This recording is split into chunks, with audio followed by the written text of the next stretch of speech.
Maret 2017 kemarin, Gubernur DKI Jakarta Basuki Cahayapurnama meresmikan Taman Makam Mbah Priok di Jalan Pasar Koja, Jakarta Utara sebagai situs cagar budaya. Ahok memastikan kini masyarakat tidak perlu khawatir. Taman Makam Mbah Priok tidak akan digusur ataupun disengketakan lagi, seperti pada tragedi Priok berdarah April 2010.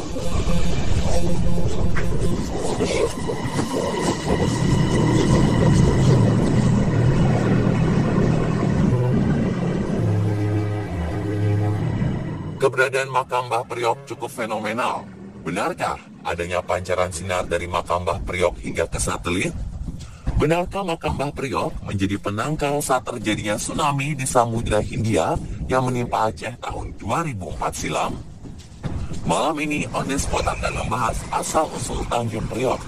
Apakah nama Tanjung Priok ada kaitannya dengan Mbah Priok?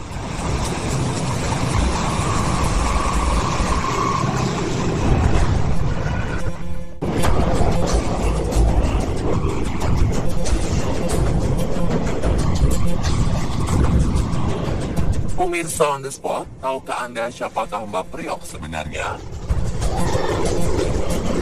Al-Habib Hasan bin Muhammad Al-Hadatra atau Mbah Priok lahir di Ulu Palembang, Sumatera Selatan pada 1727. Sejak kecil, beliau sering belajar agama kepada ayah dan kakeknya. Saat remaja, beliau pernah mengembara ke Hadramut, Yaman untuk belajar agama sekaligus menelusuri jejak leluhurnya. Habib Hasan menetap beberapa tahun di Yaman, kemudian kembali ke Ulu Palembang.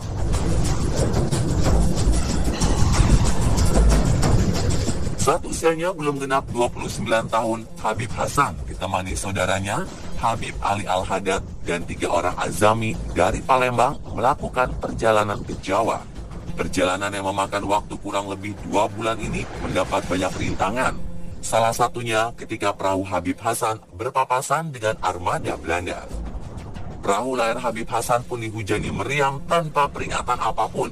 Ajaibnya, tak satu pun meriam berhasil mengenai perahu beliau.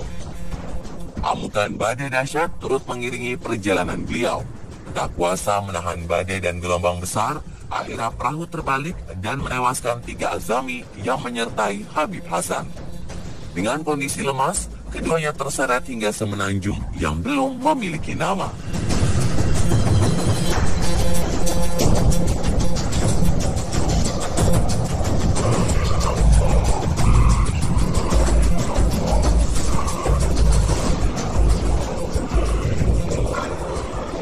Ketika ditemukan warga, Habib Hasan sudah tewas, sedangkan Habib Ali Al-Haddad masih hidup. Di samping keduanya terdapat periuk dan sebuah dayung. Akhirnya warga dan Habib Haddad memakamkan jenazah Habib Hasan tak jauh dari tempatnya ditemukan.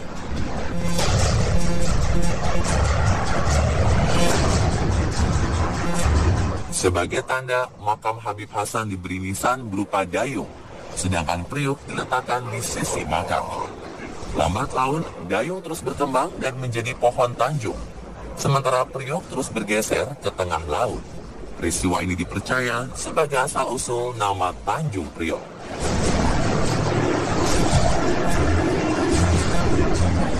Cerita serupa diyakini sebagai toponomi oleh seorang arkeolog. Ya, ini toponimi ini kan beberapa versi ya. Jadi toponimi ini memang kita tidak bisa ambil sumbernya karena semuanya sumber dari cerita turun-temurun.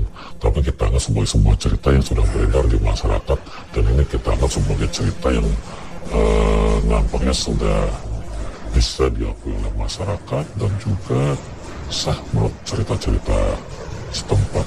Jadi sebagai dokumen kita bisa jadikan sebagai dokumen bahwa ini terbentuknya Tanjung Priok. Asal-usul nama Tanjung Priok pun muncul dengan beberapa versi. Versi lain menyebutkan kalau nama Tanjung Priok sudah ada sejak dulu dan tidak ada kaitannya dengan Habib Hasan. Itu memang Habib Hasan Al-Haddad ini wafat dibawa ke darat di sebuah tempat yang namanya Pondok Dayung, dimakamkan di situ. Makamnya itu di bawah pohon tanjung dan oleh para sahabatnya diberi tanda Priok, sehingga ini disebutkan sebagai Tanjung Priok. Sebagian masyarakat percaya jika nama Tanjung Priok sudah ada sejak dulu. Hal ini dipastikan oleh Chandrian Atakia. Ya memang Tanjung Priok itu belum ada, karena tahun 1752 itu belum ada yang namanya Tanjung Priok. Tanjung Priok itu baru dikenal secara luas itu sejak tahun 1883 ketika dibangun sebuah pelabuhan, dan ternyata Tanjung Priok mungkin beberapa tahun sebelumnya sudah ada, tapi abad 18 nampaknya belum ada. Makam Mbah Priok pernah dipindahkan sekali dari tempat asalnya ke wilayah Peti Kemas Koja Utara oleh Belanda.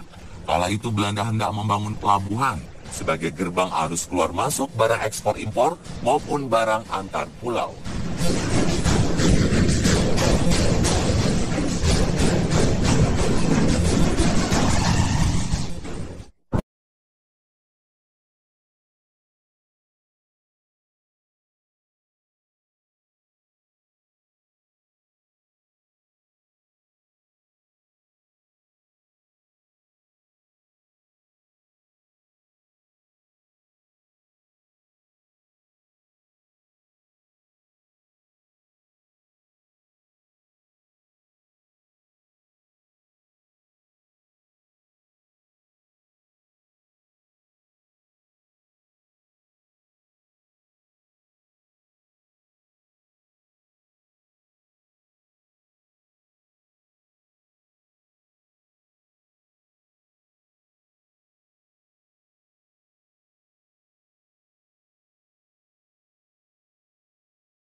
Sejak pemindahan makam tersebut, makam Habib Hasan diurus oleh pihak keluarga yang pindah dari Palembang. Menurut Habib Ali, makam ini cukup bersejarah. Hingga saat ini, peziarah rajin mengunjungi makam Mbah Priok guna mendoakan dan mencari ketenangan batin.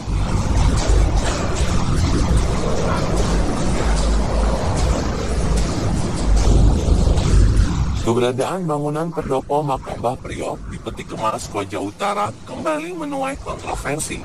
Bangunan ini dinyatakan berdiri di atas lahan milik PT Pelabuhan Indonesia II, sehingga menyalahi aturan dan harus ditertibkan. Kala itu, PT Pelabuhan Indonesia II hendak melakukan perluasan pelabuhan Tanjung Priok. Sebaliknya, bagi ahli waris makam Mbah Priok, rencana pembongkaran justru menyalahi aturan. Sebab areal pemakaman dan masjid ini telah memiliki sertifikat resmi yang dikeluarkan pada zaman pendudukan Belanda dulu.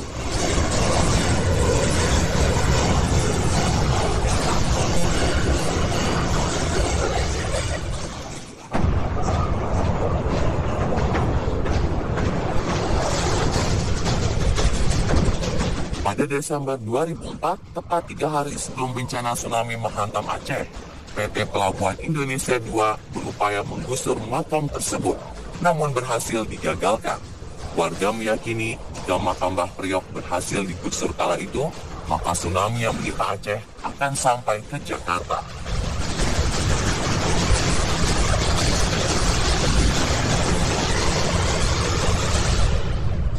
Kasus ini kembali mencuat pada 2010.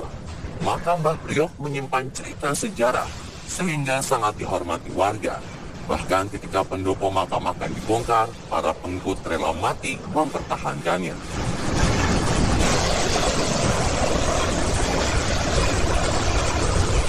Apakah prosesi penggusuran tersebut berhasil damai, atau justru menorehkan sejarah sebagai tragedi Tanjung Priok berdarah tua setelah tahun 1984? Saksikan kelanjutannya bagian kedua besok hanya di On The Spot.